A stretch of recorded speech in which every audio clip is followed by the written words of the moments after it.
Ladies and gentlemen, heavily welcome John Law. Woo! Thanks, Rod.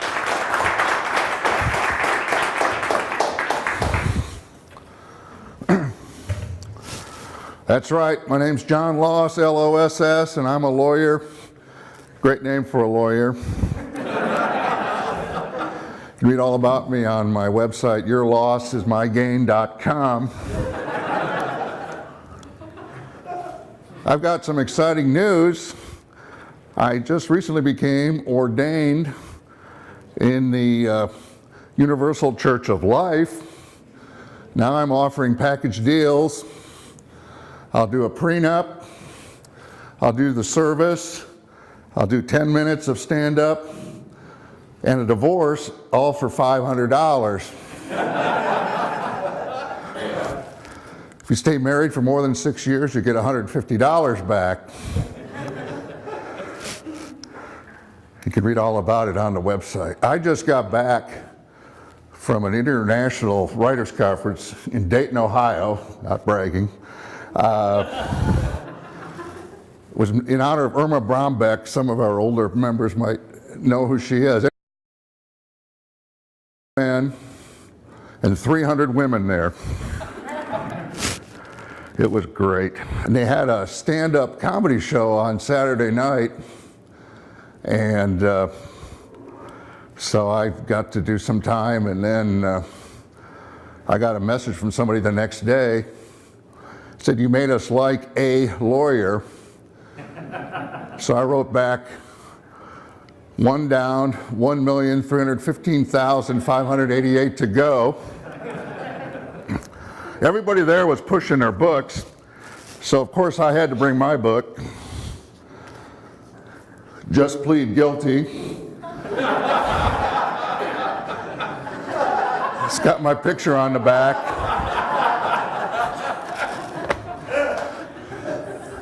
And I was so convincing in telling them it's a real book, I've had like 4 messages asking where they can find it on Amazon, because they're all pushing their books to each other.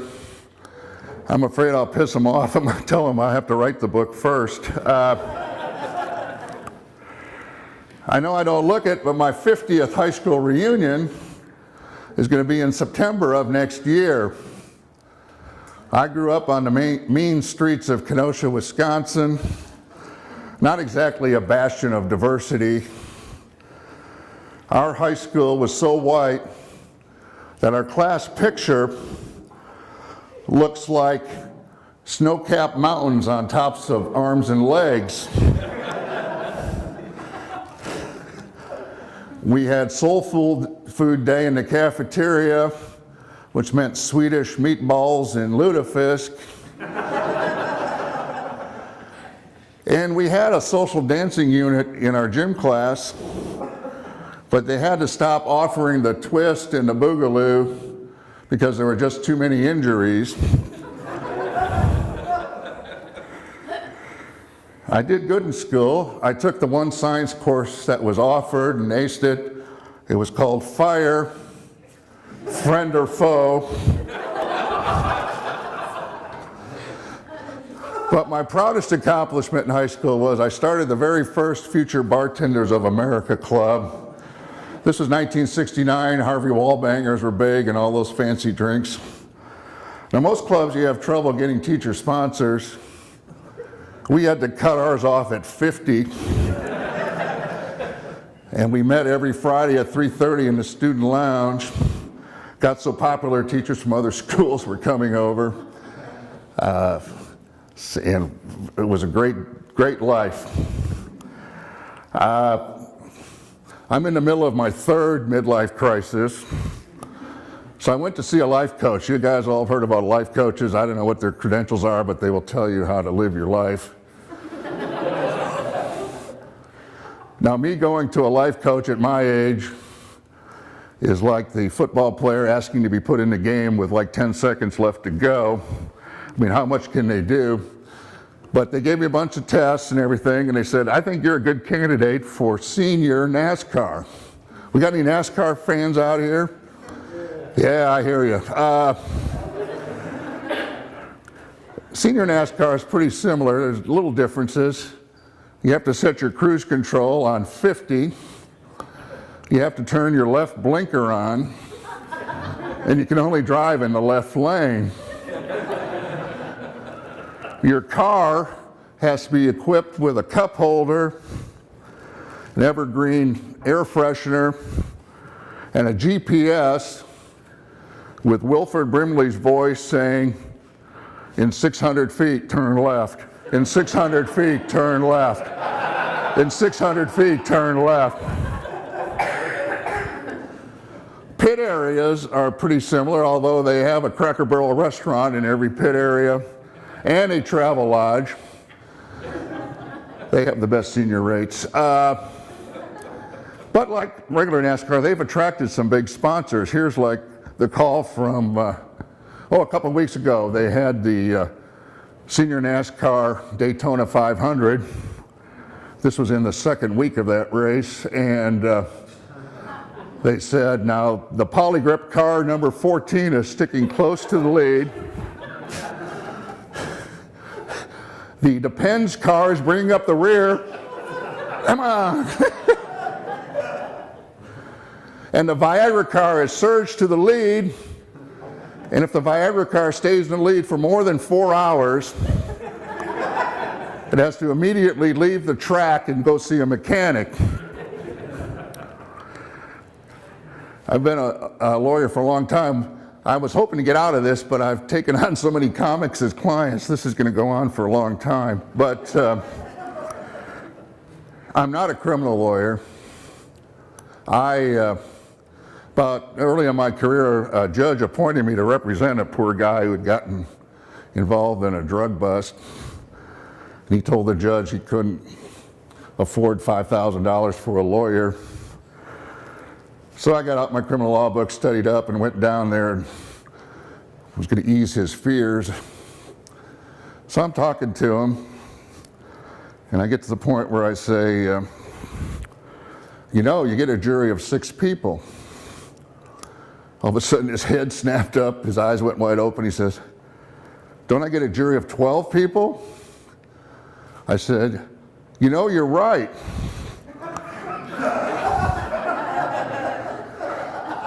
Guess what? He came up with $5,000 the next day. That ended my criminal career. Now, people have accused me of doing that on purpose. It's not true.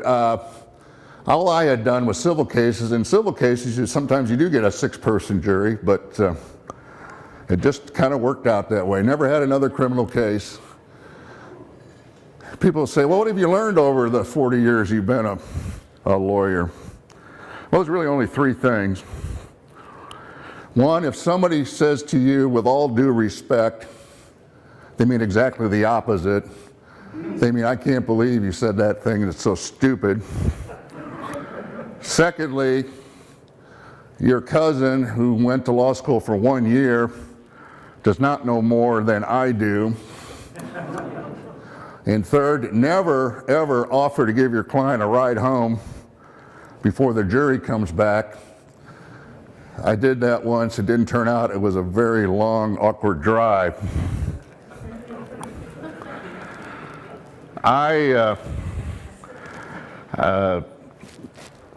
Let me ask you this. Have you ever been to a family reunion and you find yourself attracted to somebody?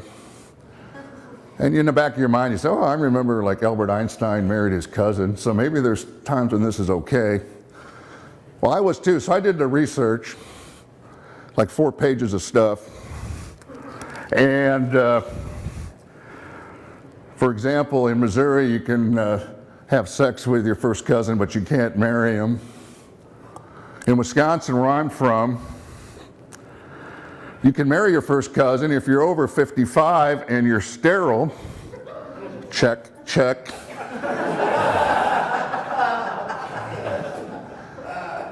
Now this is too much to carry around, doesn't fit in your wallet or your purse. So what you need to do is get the app that I developed with Ancestry.com.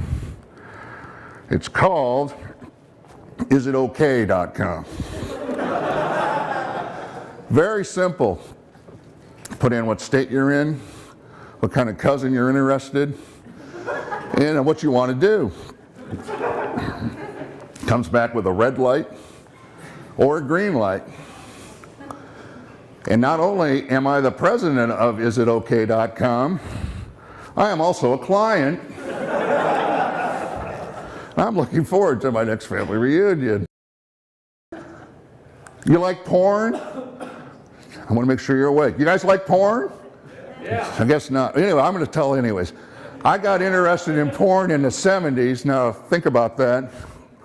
It's before computers.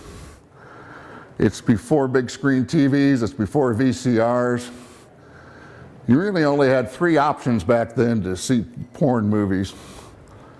One was to go to an adult bookstore and stand around with a bunch of perverts and watch the movies there.